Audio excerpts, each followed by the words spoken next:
All right, we're here again for the third episode of the Make Hazmat Great Again podcast. Got my good friend Kyle Sanders, and today we have a special guest, Chief Mark Moore from Metro West Fire District. How you guys doing today?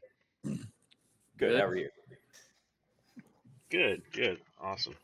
So today we're going to talk about the Stay Alive 5, and I understand that at least at Metro West, Chief Moore, you've done a lot of work kind of implementing that for first due arriving units at Metro West. And something that I think is really valuable for hazmat teams and fire departments across the country. So we're going to talk about that a little bit and anything else we kind of come up with. So Okay. Perfect. I guess a bit of the. Do you want me to talk about the kind of the impetus of how that all got rolling, and I guess the differences from when I started to now, and Yeah, reasons behind that a little bit. absolutely. Um, Why don't you tell us a little bit about yourself? Started Metro. yeah, so I started with Metro West in 1990. I went to the Fire Academy in 1991.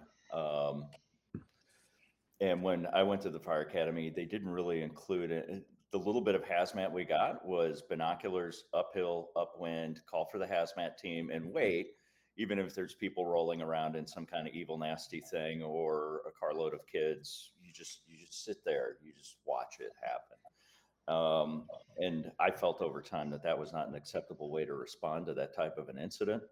But I also didn't really have the knowledge that I needed, which was the impetus for me following through and getting more training with hazardous materials.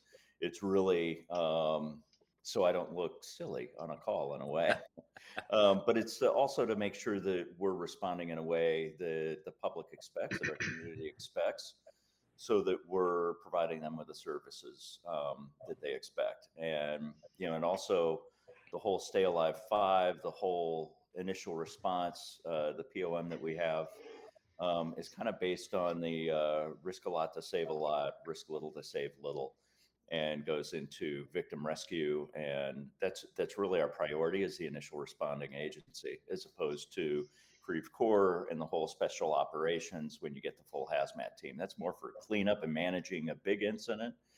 We're more about, okay, there's somebody there. What do we do right now? And I think the most important part of this is saving people.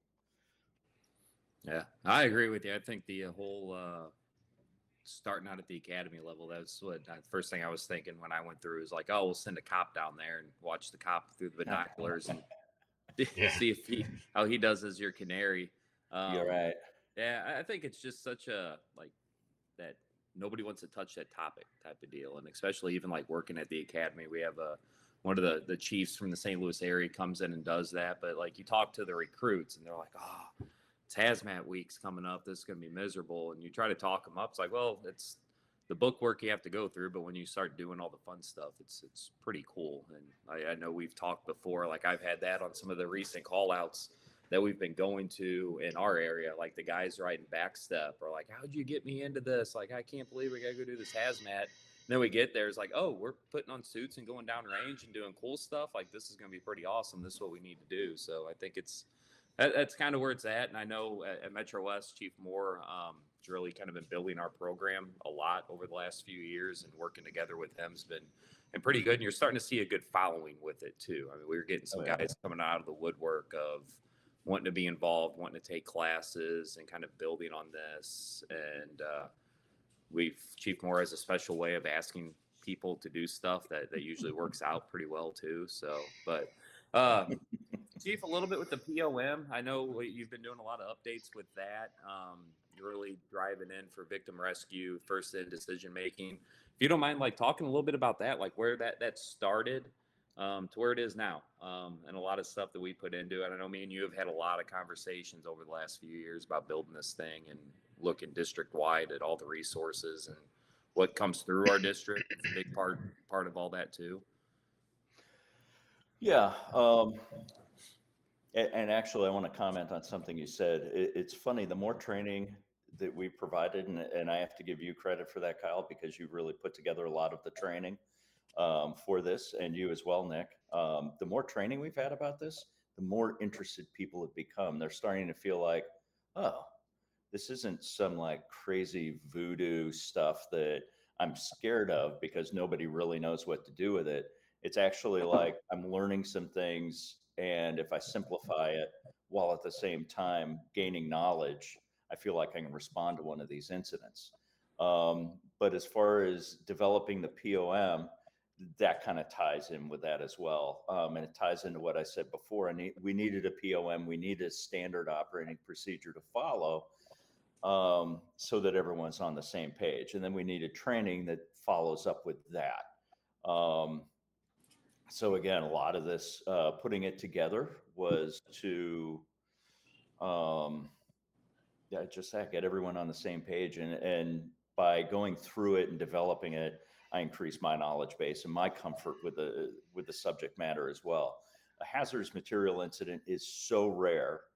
Um, Many of them, honestly, aren't really wicked bad chemicals that are really going to do a whole lot of harm to you, but we have to be prepared for that, and we have to anticipate that every time. We have to anticipate victims, just like we do when we pull up on a working fire. We have to anticipate victims and plan on going to get them.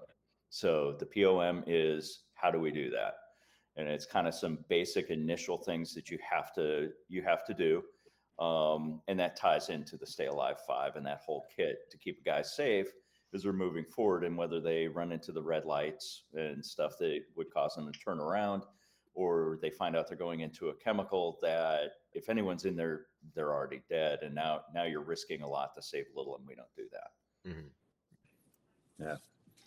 Yeah, I just to chime in there, I think that's spot on as far as hazmat. So when we go through these technician classes, we kind of learn how to patch and dike and do plumbing, right?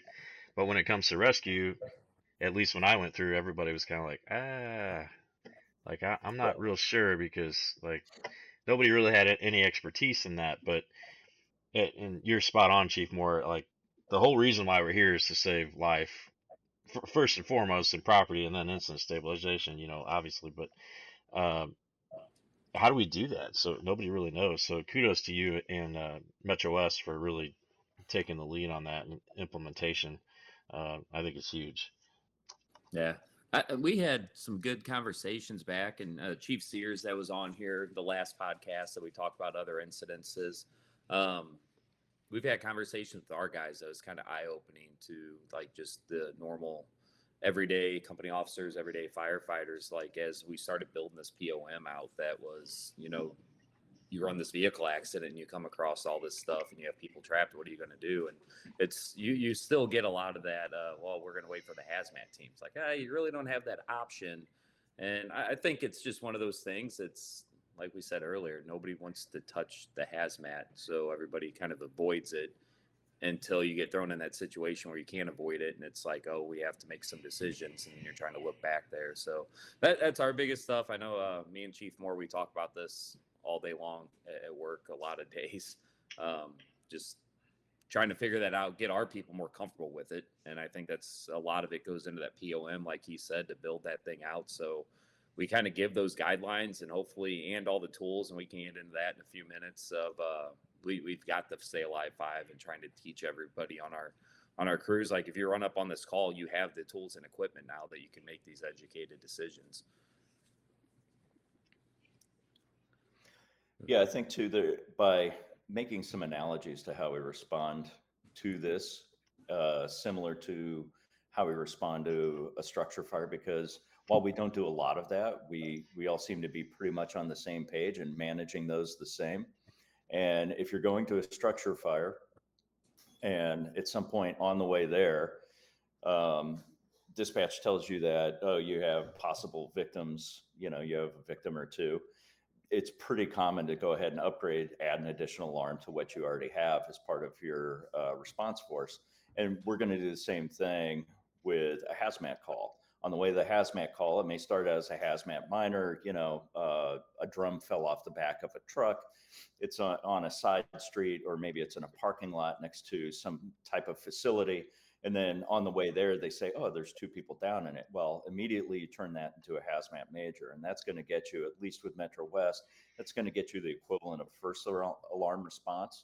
And also, it's going to add the hazmat package onto that for St. Louis County's special operations. So then you get a lot of equipment on the way there, a lot of people that can make a difference. And, as that first in company officer arrives, we're going to do some similar things. Where's your hot zone on a fire? Well, it's inside the structure, and we don't go in there without all of our gear on. And then you have a warm zone, you have a cold zone, and you can kind of start setting up those same things with a hazardous materials incident. Now, of course, it gets more complicated and it gets bigger if you have a train car that's derailed down in Castlewood. Now you have to start thinking about, where's the plume going? Is it on fire? Sometimes we hope it's on fire because then it's burning it off, like up in, was it Pennsylvania East? Wasn't it East Palestine, I believe, Pennsylvania? And that was a vinyl chloride. And I think they actually set that on fire to kind of burn it off. And that was a better way to manage it than to just let it off gas and, completely contaminate the environment more than it already had. There's a lot of different things to think of, but that's kind of later in the incident right now. We just need to isolate, get the people out of there, and really focus on that. Life safety, always. Yeah. Yep. And the reality of it is, as far as the team activation, I mean, it's going to, from Creve Coeur, speaking with HM23, it's going to take us 30 minutes at least, probably, to get there. And then we Right. have to set some things up. And best case scenario, we're looking at 45 minutes walking down range already. So, Right. like, just relying on hazmat solely to manage all of your hazmat incidents or all potential incidents, I don't think is very realistic if we're looking at saving lives potentially. So. Yeah, we have to start doing some things right up front to make hopefully guide the incident in the right direction, to keep it from getting worse. Absolutely. Making problems. So. Yep. And that kind of goes into, so at Metro West, like, we've given everybody the tools. So we've purchased the stuff, and all of our frontline trucks have the Stay Alive 5 kits. I know we've had a couple calls now where guys have come back to me. It's like, hey, this was awesome. I used the temp gun on this call the other day, or I used this on certain calls. So I mean, you're starting to see that change a little bit, and especially with the younger guys, that, like I said, we're starting to get a following now. The more involved we get and the more stuff we push out and the better training and stuff like that. So it's kind of cool on that aspect. But Chief, tell us a little bit about the kits. You started driving this, and I kind of jumped on the bandwagon with you after some of the changes and everything. But everything that we put in these, and we built them and stuff with that. Well, I really have to give. Let me back up.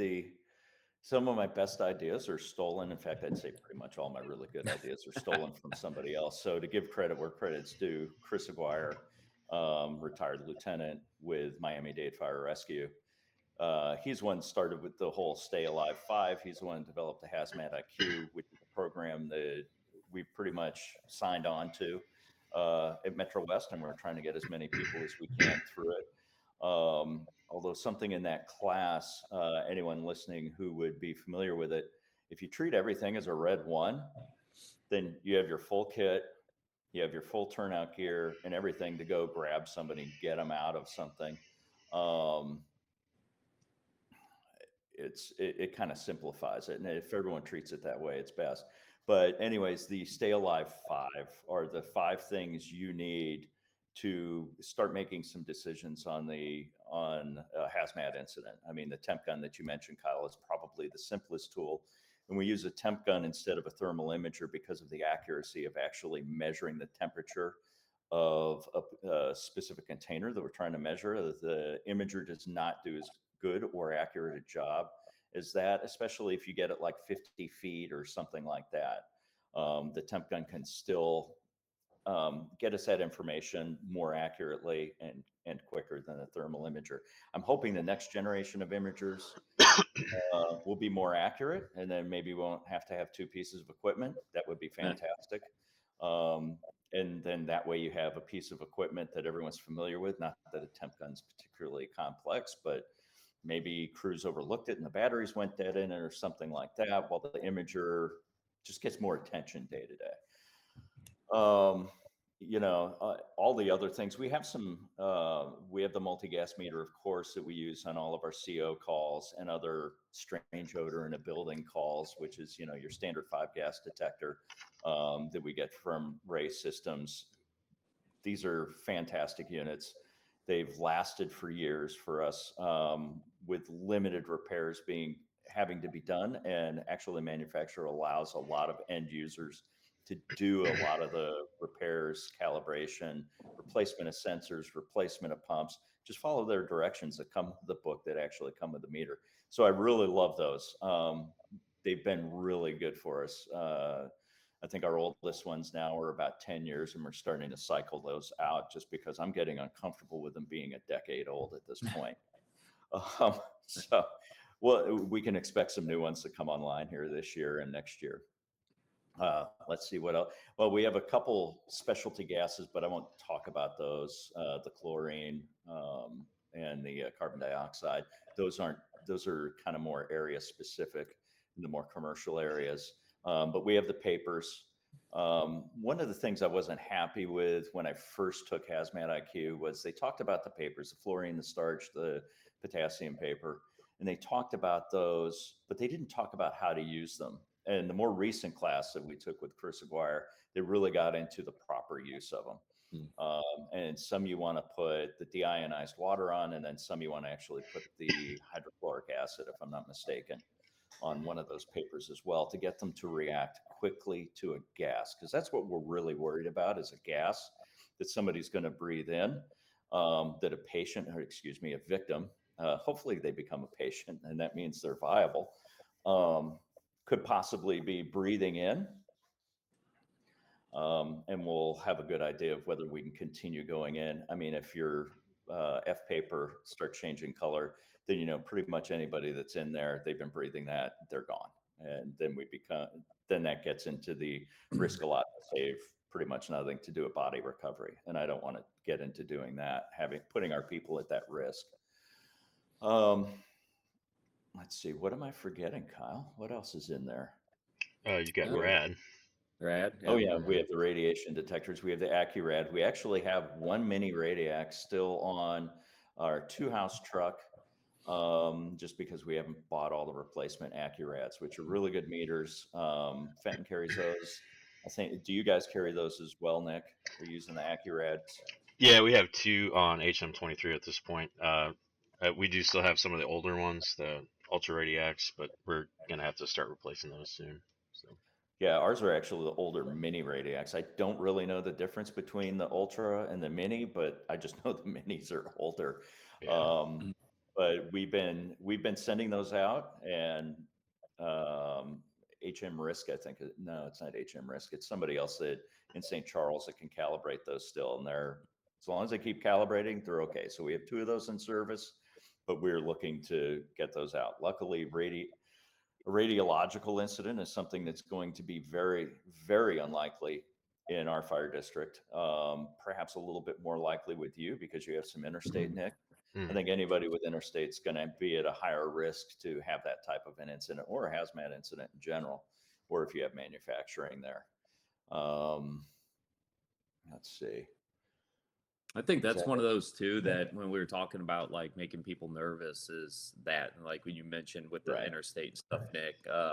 Nick, do you guys run much of those, especially with the hospital and everything in the area since that kind of got brought up with the mini Radiac and the AccuRad and everything? Do you guys run many stuff with like the couriers back and forth that you guys get there and might have like the boxes of stuff there, or you guys pick anything up that I know Chief Sears has talked about? He's gotten phone calls where people haven't quite understood if it's on like what dosage the meter's set on and stuff like that. And yeah. To be honest with you, we haven't run very much rad. Um, there was one instance where it was years ago. We had something drop off of a truck, and it was a powder, and it turned out to be a, mildly radioactive powder. But it just goes to show you, like, take everything seriously. Like you said, Chief Moore, don't assume that it's nothing if it's just a white powder and you come up to a scene and the cop or whoever is there or other venues like, hey, this is nothing. We're just gonna go check it out. Like you can go in and station close an SCBA because I've ran that call many times. And back when I first got hired, I'm not throwing stones, but that was kind of the mentality about 10 years ago. And then as things changed and things turned over, it's like, hey, why don't we actually take this seriously and actually do a dress out? If nothing else, it'll be a good rep for us, even if it is benign. Mm-hmm. But God forbid, it is something. Maybe it is an anthrax or something, or maybe it is a radiological powder. You're gonna catch it, and you're gonna be like, man, I'm glad I dressed out. We did all the things that we needed to do this right. It's just like going to a fire alarm with your gear on and full SCBA and carrying a tool. It's the same. It's the same thing, the exact same thing. We're talking about hazmat at this point, Right. right? So, No, but yeah, I was just to answer your kind of question, curious. no, we don't. We don't run a lot of rad. But Yeah. It's something different for us. And like I said, I didn't know at the hospital in your area. I know we got a couple places in our district, and that knock on wood that we're not doing this tomorrow when we go to work now. But yeah, we got some places in ours that we really don't see it much. We do the same thing. We've got the kits and train all of our guys how to take everything with them. Hopefully they do whenever they get some of these calls and go through that. So like I said, the kits for us have been kind of a newer thing just over the last years when we introduced everything and then had Chris Aguirre in and sent a lot of our guys through that class, which kind of the same thing with the training aspect. I think they really enjoyed it and got a lot out of it whenever we did that and tried to keep reintroducing some of the changes to the POM and building this program and everything out. And it's had a lot of positive feedback for whenever you bring up the hazmat word around people at the firehouse. So, yeah, the H word. Everybody's like, yeah, ah. yeah. There's a lot more positivity around it now. We Yeah. have Kyle, you have a new guy in your crew that actually was, oh, when is that? I'd like to take that. Yeah. And when we thought the class was going to be in November, reaching out to a few specific individuals, and they were really positive about doing it. And I think that's in part to how they've changed the hazardous materials technician class, at least through the IFF and how they present it. I know there's one that the state's putting on soon, but I think that's a little bit different model than what the IFF does, with a lot of activities and, small group work and stuff like that to learn the material, which makes it a lot more engaging. And it sounds like they're very receptive to input from students and like, okay, how can we keep making this better?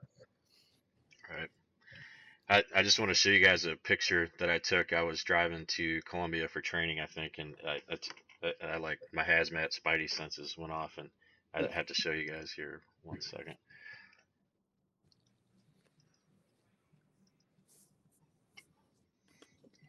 Oh yeah.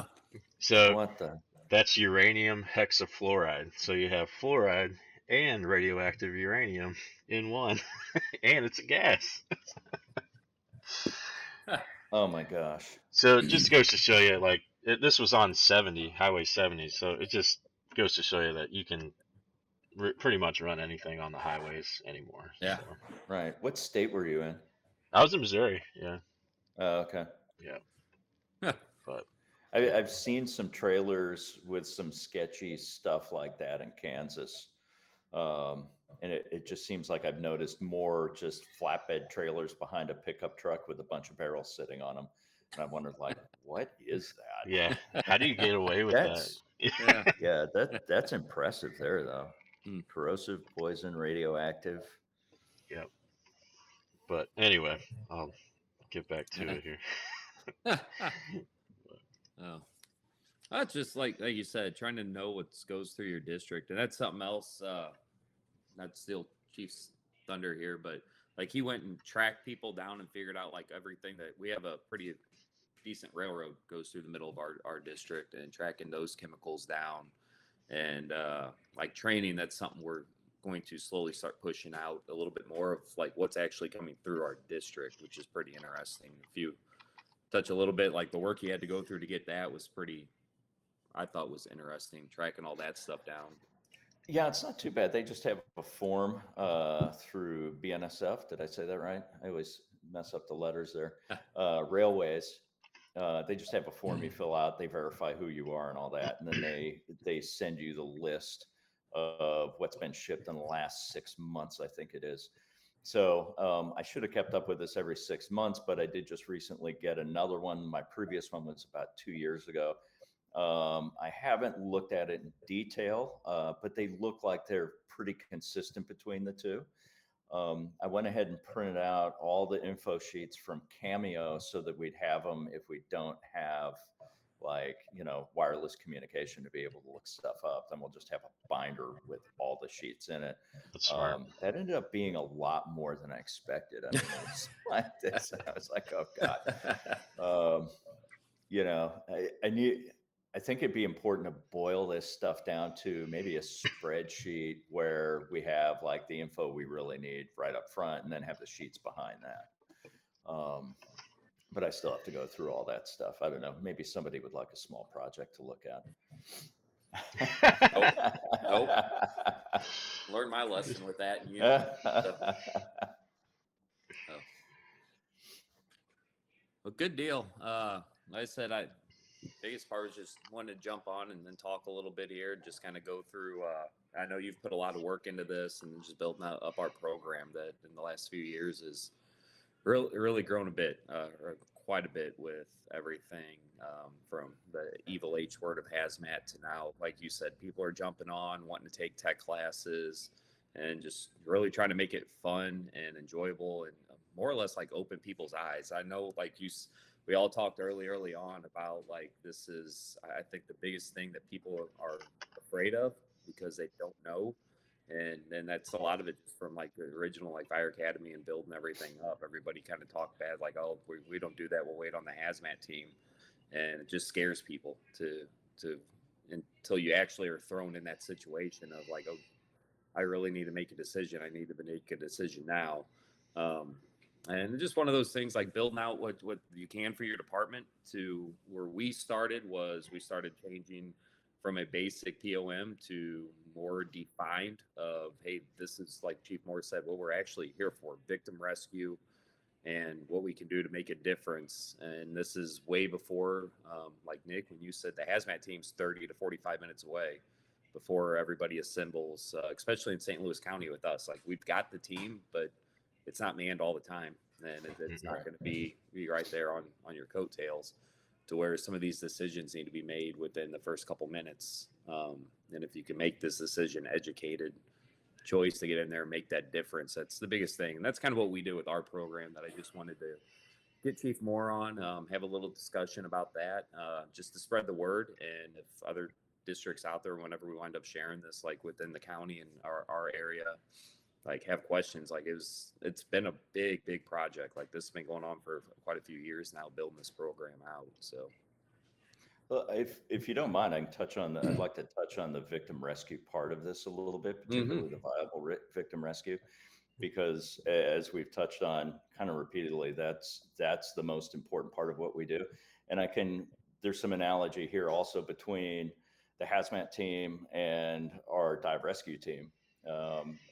Dive rescue, by the time they assemble, they get there, somebody's been underwater for 30, 40, who knows how long.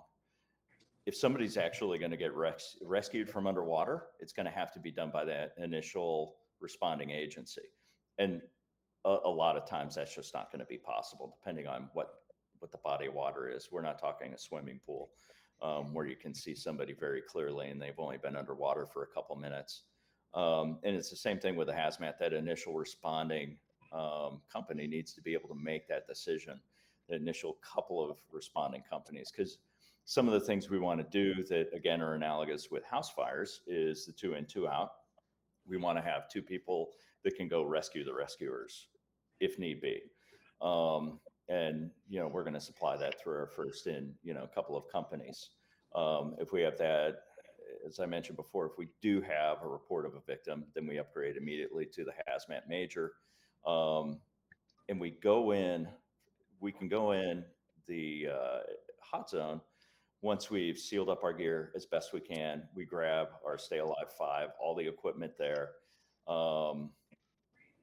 And we have up to 30 minutes to make rescue of a known viable victim, or your tank runs out, whichever one comes first. Because if you're working that hard, maybe it's a hot day like today and you're outside and you go through that tank of air in 20 minutes, you're done, you're out. Mhm. Preferably less if possible. Hopefully, a known victim is you arrive on scene and somebody there at the facility or whatever it is say, "Hey, Tom is in room such and such.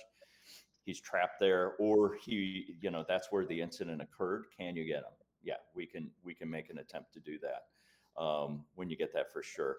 If you suspect that there's a victim in there, not unlike a house fire where, hey, there's bedrooms on the left, it's 3 o'clock in the morning, the kids might be in there or grandma might be in there, wherever it is, we're going to do, um, we're going to take a quick look inside that bedroom, shut the door, and see if we can make a quick grab of somebody there. This kind of the same thing with the hazmat, but we're going to be limited to 3 minutes. So it's pretty quick. We're kind of assuming with that 3 minute limit that if if they've been exposed to whatever it is for 3 minutes, then it's probably past time. Now, all of these are, as any SOG, um, it's a guideline. That's a pretty strong one with hazmat, but still, it's all a guideline, and you can make some judgments, based on that. If the reporting party, when you get there, is pretty clear about what the chemical is, I wouldn't trust them as to what the hazard of that chemical is, a la ammonia down in town. But a reporting party hopefully is going to be able to give you the information that you need to be able to make a good decision about, okay, how long can we really be exposed to this, to take a quick look to see if they do have an employee in room 345 or whatever it might be. So that's really what the POM addresses. And it might not be a bad idea to attach a copy of our POM to this video if there's a way to do that, Nick. So anyone's taking a look at it can take a look at the POM also. More than happy to share that. Yeah, we can certainly do that. But Nick, I do have a couple questions because we were talking about the Stay Alive 5 and kits and all that stuff. And as we're building ours, and I know like some of the call outs we've had with Creve Core and how you guys keep your stuff set up, is there any tricks, anything like that? So like ours is a little bit because we're still like building all this out for us, and like our meters, a lot of the stuff takes batteries. We keep the batteries out of there just because we don't want. We've ruined a couple of our mini radiacs that have come back that are now paperweights because of the batteries corroded and everything. But like some of the stuff like that, and especially the papers, I know you guys have like you built the claws and everything like that. Is there for people that are wanting to start building these kits or make them easier, like some tricks of the trade that you guys have found over the years of doing all this stuff on setting these kits up to make it easier for that at first an engine company shows up and needs to get down range quick or make a decision going through all that? Yeah, for sure. So as far as like, I'll start off with getting the papers, especially. A lot of them, a lot of companies like Federal Resources one. I'm not knocking them, but they sell it as a kit, and sometimes they kind of upcharge a little bit, and especially for a department that's a little tight on money, just go to like a science lab supplier, and they'll have that stuff separately, and it's a little bit cheaper. So start there, get that. I would say on the pH paper, get as big a size as you can. I know the F paper is pretty small. They call them bubblegum sticks, so they're about, I don't know, yay big, about that thick.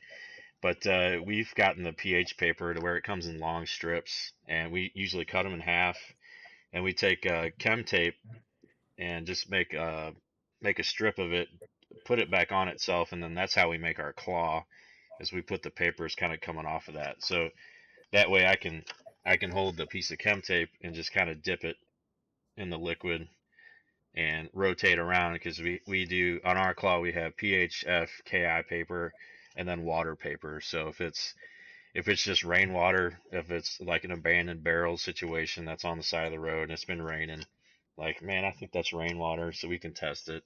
And if nothing else reacts in the rain, or the water paper turns purple, then we're like, okay, we reasonably assume that this is just rainwater, and whatever is in there is still contained. Um, One thing on the paper that we discovered, we usually keep it in a sealed plastic bag, like a Ziploc, but we kind of we were encountering some, especially with the pH, would kind of change color over time, and it would start reacting with like the moisture in the air, like humidity. So what Andy actually did, and we found this out through that rapid size up class from Merck, was that they put it in a like a food saver vacuum sealed bag. So I would highly recommend that because that keeps everything out and it keeps it nice and airtight. So that, and put a little nick in it too with some scissors, so that when you go to when you have that call, go ahead and tear that open. You You can do naturally so. open it. Yeah, yeah, and you can do that with gloves on, and Right. then you have access to your claw. Now maybe the claw might not be best for a first arriving company. Maybe I would also suggest, if Right. you're not going to do that part, like have a roll of chem tape or duct tape to where Mhm. you can actually tape it onto your mask if that's the way you're going, or your sleeve, or whatever you decided to go with, or your pike pole if you're trying to stretch it out and kind of see what you're dealing with before you kind of enter that vapor cloud. I would recommend that, just something to stick, because there are pH paper types that come with the adhesive backing, and Hmm. that's not really that strong. We haven't found it to be that strong. Um, the other Yeah, thing we that, go ahead, yeah. Hmm. sorry, Nick. For our papers, when we ordered them, you could also order little packets, those little packets of silica gel, so that Oh when yeah, you put the papers in the plastic container, a little divider container that Kyle found, it's hopefully maintaining a drier little environment inside the case. Because I mean, they do ride around on fire trucks, and that's not particularly gentle environment. And I would agree with you too. I think it's nice to have that paw or whatever you call it, but we need to have it both ways. So I want guys to have it on their mask also, so right. that they have their hands free if they do get to somebody and they just need to grab them and drag them out. And something that should be addressed too is, how do you grab somebody and drag them out? It always seems, it's always easy on TV, so to speak. I mean, but I think a sked is probably one of the best things to use for that. Yeah, It's pretty slippery. You can tie somebody into it kind of quickly, and it's small to carry. They're not particularly expensive. I think they're under $1,000. So if you contaminate it to the point where bad things are happening to you, you don't want to use it again. I don't think that's a big deal for most agencies to be able to just purchase a replacement, and hopefully Spiller pays, right? yeah. Hopefully. That may Yeah, take a while and lots of documentation. absolutely. Yeah, document the heck out of everything, because you never know what you're going to need or fall back on. It's that one little detail that might be the one that gets you paid versus not. Yeah. Yeah. Another thing with documentation too is I'm working with Mark McClary, lieutenant with us, on the hazmat meters. So we have the Ray multigas, we have ToxiRay Pros, that some of them are hydrogen cyanide, some are chlorine, and then some are carbon dioxide, depending on what unit, what truck they're on. Um, And then we have, of course, the radiological meters. Every vehicle carries a ToxiRay 3 CO, which is the really small one. Actually, I have one here at the house, um, because I have one in my car and the thing needs to be calibrated. So I need to swing by the firehouse today and calibrate that. But all these different meters are supposed to be calibrated regularly. They're supposed to be, some of them, like the chlorine, is considered an exotic gas. And so we've learned just in the last few days some kind of weird things about it. When you put it on a new meter, or a new sensor on a meter, you should let it just sit for like 24 hours, supposedly, until you calibrate it. And then it'll calibrate properly. Also, the chlorine needs to be calibrated every 2 months. Now, does any of this matter really for our conversation? No, but the point of it is, all of this calibration, your initial certificates, you got to document all this stuff, because what if something happens to one of our members, or we're doing a victim rescue and they need documentation of what the meters read and things like that. They also are going to need, okay, when's the last time these were calibrated? Yep. How did they get exposed but the meter said 0? And so we have to make sure we're doing what the manufacturer recommends. What the distributors recommend is actually kind of who we're following, the technicians there. to maintain that and to document it, because we have to document everything. Yeah.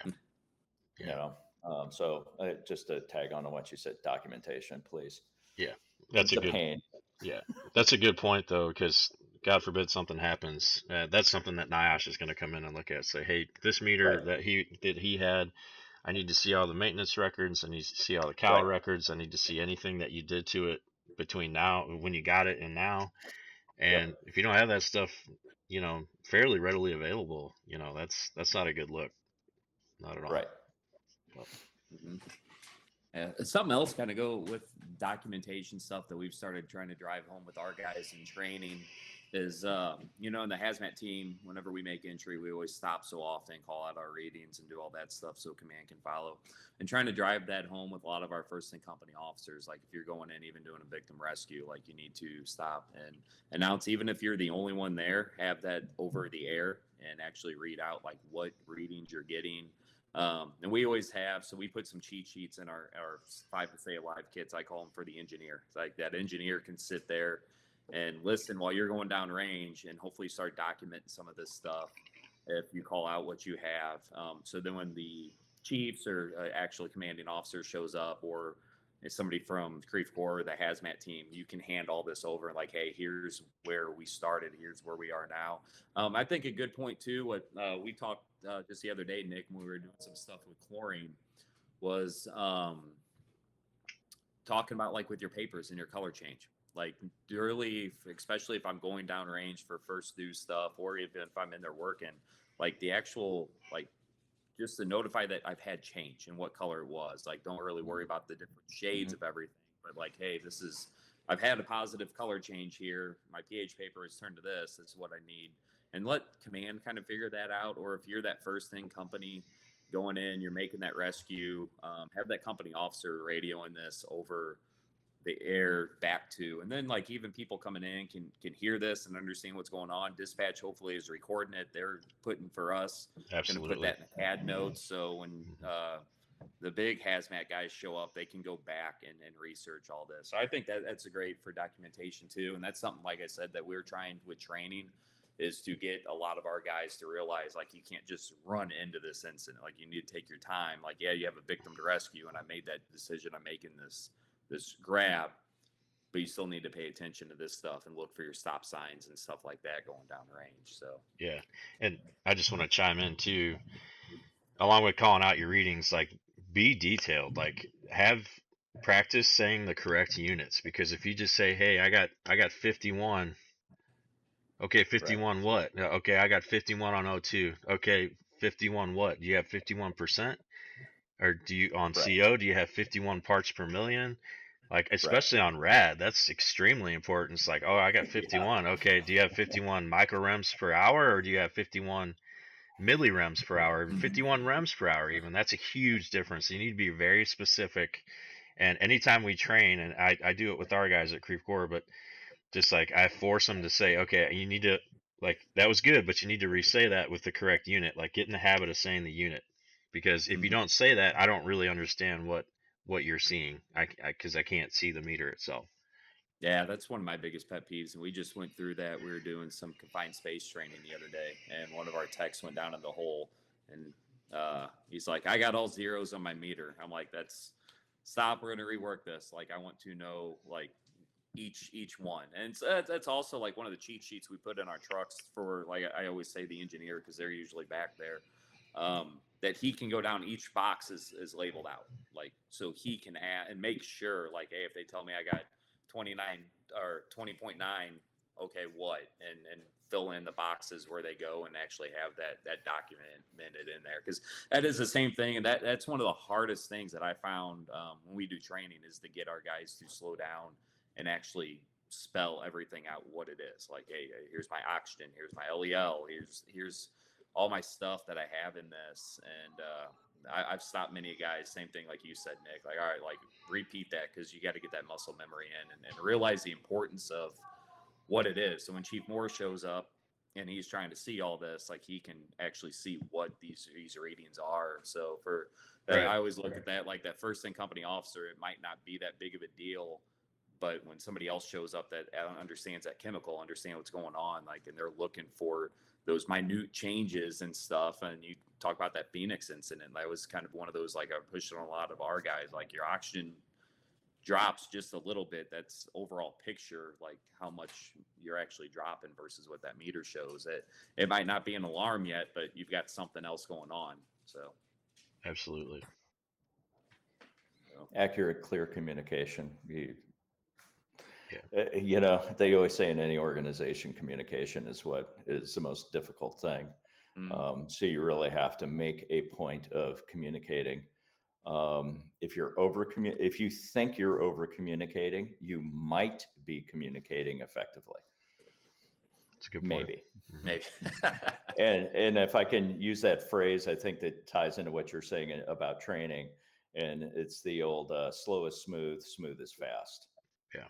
You know, just practice, practice, practice, and practice the way we really do it. And then, you know, they talk about years ago when, and some fire academies probably still do it, when they would have the burn room or something like that. Okay, don't put the fire out all the way. And then you had new recruits going on working fires, and they weren't putting the fire out all the way. Because they were no, open training the it. nozzle, Yeah. don't turn it off. Or we don't flow water on smoke. That, you know, that's just since you. I mean, you guys remember that. You guys have been around long enough to remember that. It's But a change process, and it hurts a lot of feelings. It does, yeah. Unfortunately. I was taught to crawl in under the smoke and heat until you found the seat of the fire, and then you open the nozzle. Yeah. And that didn't matter if that smoke was black, angry, and had all kinds of fire going through it. No, thermal balance. And I was so glad when we get away from that. I was telling new guys, no, open your nozzle when you walk in the front door and flow water. Yeah. I just had that talk the other day we were talking search stuff real quick. And I'm like, if you grab me by my ankle while I'm crawling down a hallway, which I'm probably not going to be crawling that low anyway, like, we're going to have issues. Like, no more grab me by the ankle and twist leaning on me. So now Chuck Berry was my hero. I always did a duck walk. There you go. Yeah. Yeah, it's almost just back to that Stay Alive 5, those initial readings. I just had a thought. It's almost like that's your hazmat size up. You know, when we do size ups on fires, everybody on the way kind of hears that and kind of gets not keyed up in a bad way, but they kind of pay attention. Like, all right, well, he's got smoke and fire showing from the alpha side. Like, we're gonna go to work, and it's gonna be the same thing with everybody, not just the hazmat units going to your scene, but if I'm riding the seat on HM23 and I hear that, it's like, hey, I got 19% oxygen and my CO2 meter is beeping off the charts. And maybe I don't get a number with that, but I'm going to be like, okay, we actually have something here. So I'm going to start thinking of steps 3, 4, 5 instead of steps 1, 2, 3 on that. And especially airing it over the radio, that's a really good point. Yeah, I think something that's important too is, this POM I'm looking at, and I've got the year 2022 on it. That's when it was written. And as I kind of look through the POM over here on the side on my iPad while we're talking, I'm actually noticing a few things that I'm like, okay, I need to mark that. We kind of need to update it. And that's something particularly with POMs and policy, but that's more of an administrative thing. But with POMs or SOGs, somebody needs to have their eyes on that, and you need to constantly kind of look at it and say, okay, what do we need to update here? I'm looking at our hazmat minor response and thinking about it, and probably how I've grown in my knowledge and everything over the last 2 years. I'm thinking that for a true hazmat minor, it's not a CO detector at somebody's house, without illness. I'm thinking actually we need to expand that response a little bit. So I think Kyle and I will be sitting down and talking about these, maybe with them printed out and some highlighters, and looking at how we should change this over this 48 count starting tomorrow. Yeah, I got a busy day. That's all right. That's what the evening's for. Yeah, absolutely. Yeah. Have a pot of coffee made. Heck yeah. Well, good deal. Chief, I appreciate you coming on, having this talk with us. So yeah, thank you. That was I wanted to kind of hit a lot of these key points, and that's a lot of the stuff, like I said, that conversations I have with people is that that first due decision making.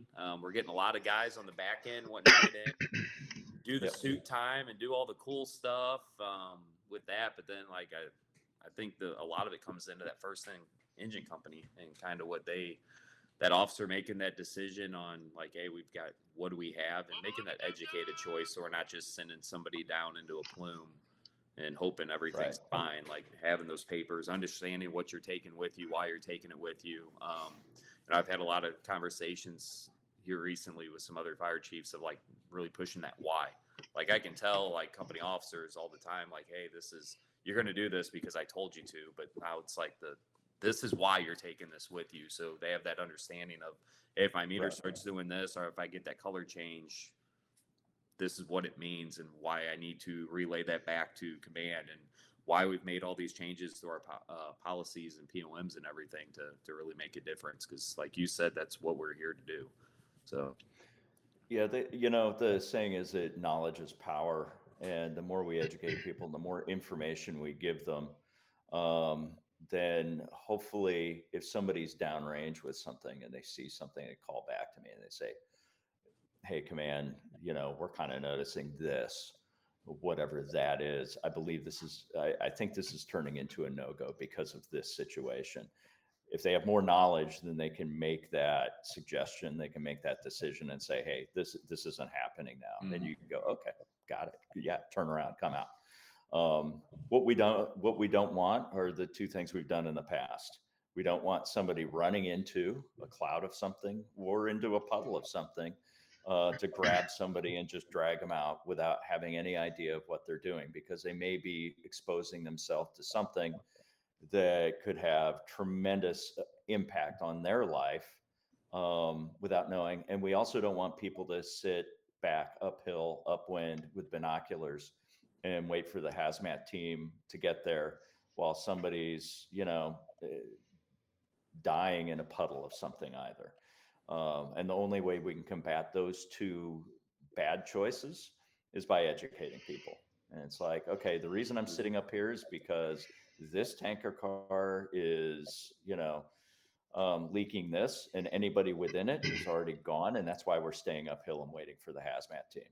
Or we're going in because we know it's carbon dioxide and we have our SCBA on, and we're going to go down the basement of the McDonald's and grab the people out of there real quick. Right. Mm-hmm. So I think those are, knowledge again.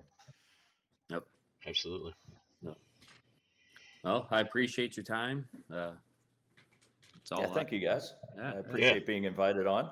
A little bit of an ambush, but that's okay.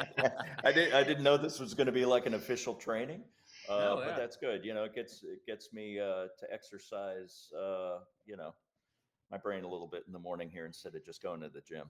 Yeah, just a little chit chat, just a little talk. That's all it is. Yeah, you're used to those with me, so right. Yeah. Well, thanks. Don't have enough airtime, so yeah.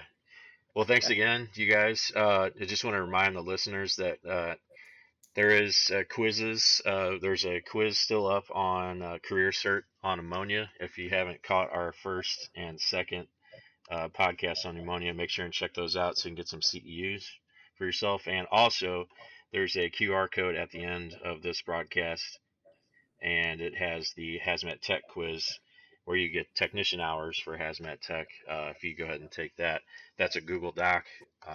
So all that's free, doesn't cost anything as long as you're under Mercy's Career Cert medical control. And appreciate everyone listening.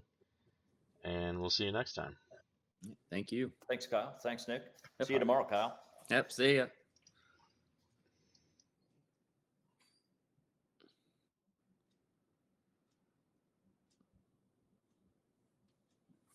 Are we off record now? Off air.